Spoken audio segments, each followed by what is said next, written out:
way too often we have compassion for everyone else, but we don't necessarily find a way to have compassion for ourselves.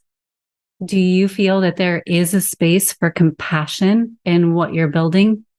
Several years ago, what I would consider one of my best friends, we had like this pact, and it was in our own sharing of our kind of dark journeys. We made this commitment to each other like, hey, if the other one is not responding to texts or calls, we have permission to chase the other guy down and like find out what's happening because we both have this tendency to withdraw. And when we get into this place of like things are not going well, I don't feel like I have value. I don't sense that the world is, whatever I hoped it would be. It's everything opposite of that. And so we had this permission to like chase each other down and like literally hunt. Where are you? Why aren't you responding to my calls? And we got into that space post pandemic, like within that first year of the pandemic, we got into that space where he was not responding to my calls, my text. And I'm like, dude, you told me to chase you down. I'm coming for you. And like I went to try to find him, couldn't find him. I would text him, I would call him, no response, none. I would text him a screenshot of all of my messages to him and no responses from him. And just like, hey, where are you, man? We need to talk because this is what we agreed to. And even in that, Amber, what I began to do was I began to push it back on myself and say, I'm such a loser that he won't even respond to me. And I started making it about myself. And it wasn't about me. It was about him. And he was struggling. And even though he wasn't responding to me, he needed me, but I couldn't find him. He wouldn't respond to me. And I made it about myself.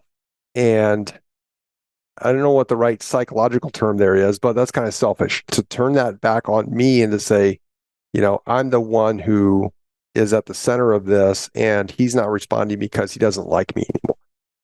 When really it was about him. It was about his journey. It was about what he needed. And we finally talked several months later, and I asked him about that. And he got silent for a little bit on the phone.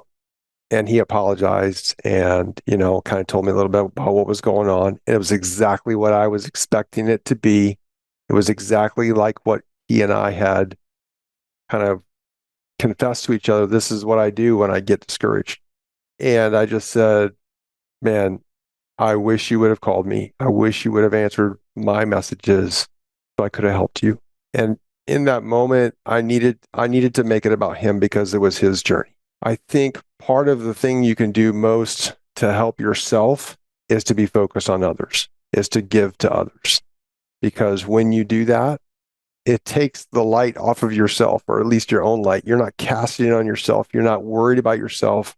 You are being open-handed as opposed to clenched fists and only thinking, talking, focusing on yourself. And I hope it doesn't feel like I'm trying to evade your answer or your question as much as just trying to say, when you focus on yourself, your world gets really, really small, really, really fast. Yeah. And the best thing you can do is to be focused on others. So in some ways, this effort or this book, it could potentially be for that person that is discouraged. Whereas the reader may say, this helps me a little bit. I feel good about my job. Man, I know so-and-so has really been struggling. He seems like he's never happy about work. Maybe I could help him. Maybe I could help her. And that's really the thing that I would ask of you is like, if this book isn't for you, I bet 2 or 3 or 4 or 5 other people that it is for, and you could help them. And bringing this to light for them, helping them discover what they really want out of work could be some of the most valuable energy that you bring to them at any given time.